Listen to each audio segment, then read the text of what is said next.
नमस्कार, दिल्ली न्यूज में आपका बहुत बहुत स्वागत है। चलिए देखते हैं आज की 15 फटाफट बड़ी खबरों को। 22 मार्च को होगा जेएनयू में चुनाव, जारी हुआ वोटर लिस्ट।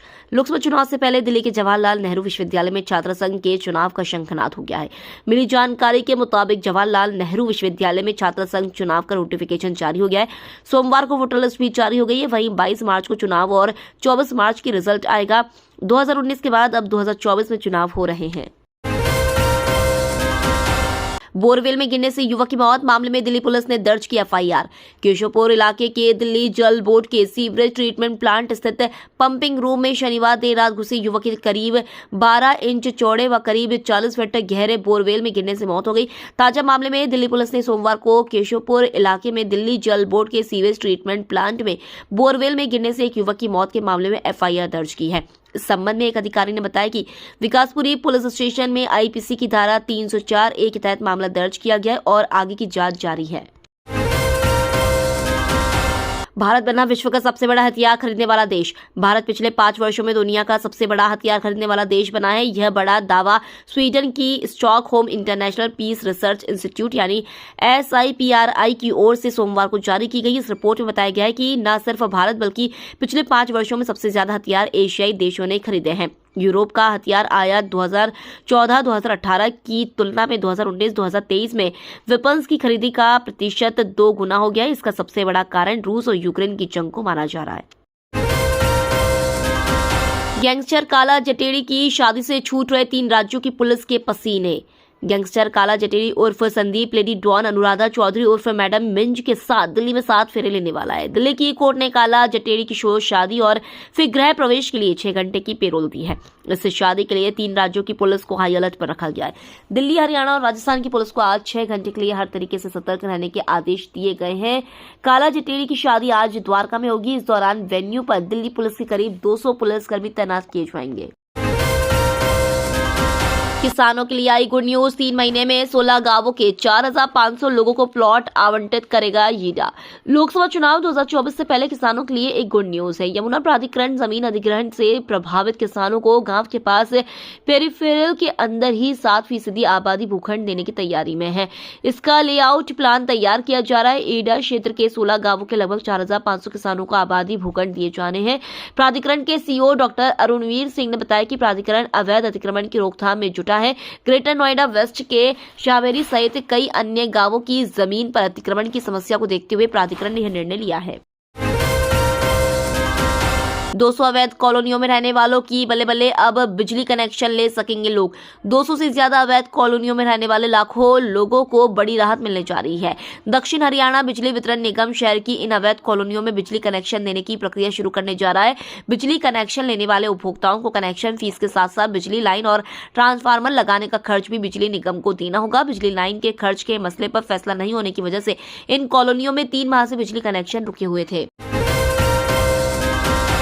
मानहानि मामले में अरविंद केजरीवाल मांग सकते हैं सार्वजनिक माफी। सुप्रीम कोर्ट ने दिल्ली के मुख्यमंत्री अरविंद केजरीवाल से आपराधिक मानहानि मामले में माफीनामा देने को कहा है।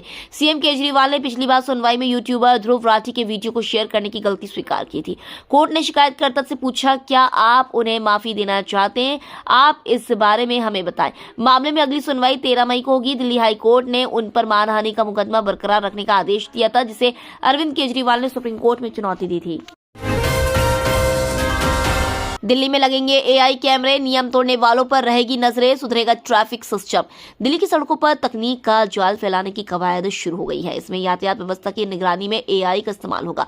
हर जगह अत्याधुनिक कैमरे लगेंगे। करीब 50 करोड़ रुपए की लागत से इस प्रोजेक्ट को 3 साल के भीतर पूरा किया जाएगा। परिवहन विभाग के अधिकारियों का कहना है कि इसकी प्रक्रिया शुरू हो गई है। 3 चरण के इस प्रोजेक्ट का शेड्यूल साल दर साल तय किया गया है। काम मिलने के पहले साल में कंपनी को 20% काम पूरा करना होगा। शर्जील इमाम की जमानत याचिका पर पुलिस को नोटिस जारी। दिल्ली हाई कोर्ट ने देशद्रोही मामले में शर्जील इमाम की जमानत याचिका पर दिल्ली पुलिस को नोटिस जारी किया है। इमाम की जमानत याचिका को ट्रायल कोर्ट पहले ही नामंजूर कर चुका है। हाई कोर्ट के जज सुरेश कुमार केत और जज मनोज जैन की डिवीजन बेंच ने दिल्ली पुलिस को 2 सप्ताह के अंदर जवाब देने के लिए कहा है। इस मामले की सुनवाई अब अप्रैल में होगी। दिल्ली से गुरुग्राम तक अब नहीं मिलेगा जाम, 20 मिनट में पूरा होगा सफर। प्रधानमंत्री नरेंद्र मोदी ने सोमवार को द्वारका एक्सप्रेस वे का उद्घाटन किया है। इसे देखते हुए गुरुग्राम यातायात पुलिस ने आम जनता के लिए एक विशेष एडवाइजरी जारी की। दिल्ली से गुरुग्राम जाने में जो लंबा जाम लगता था अब वो नहीं लगेगा, करीब 20 मिनट में पूरा होगा सफर। पीएम मोदी ने इसके बाद रोड शो भी किया। दुनिया में फिर बढ़ेगा भारत का मान, चंद्रयान के बाद अब तैयार है समुद्रयान। साल 2023 में चंद्रयान 3 चांद के दक्षिणी ध्रुव पर लैंड हुआ। अब इसरो यानी भारतीय अंतरिक्ष अनुसंधान संगठन गगनयान की ओर भी तेजी से बढ़ रहा है। इसी बीच खबरें हैं कि भारत जल्दी समुद्र की गहराई में भी खोज के लिए समुद्रयान को अंजाम देने के लिए तैयार है। केंद्रीय गृह मंत्री किरेन रिजिजू ने 2025 के अंत तक बड़ी खुशखबरी मिलने के संकेत दिए हैं। पृथ्वी विज्ञान मंत्री रिजिजू ने कहा है कि भारत समुद्र का अध्ययन करने के लिए अपने वैज्ञानिकों को समुद्र तल के नीचे 6 किलोमीटर गहराई में भेजने में अगले साल के अंत तक सक्षम होगा। कुनू में फिर गूंजी किलकारी, मादा चीता गामिनी ने 5 शावकों को जन्म दिया। कुनू नेशनल पार्क से खुशखबरी आई है। दक्षिण अफ्रीका से लाई गई मादा चीता गामिनी ने 5 शावकों को जन्म दिया है। वन विभाग की टीम बेहद खुश है। इस संबंध में केंद्रीय वन मंत्री भूपेंद्र यादव ने सोशल मीडिया प्लेटफॉर्म एक्स पर पोस्ट कर जानकारी दी है।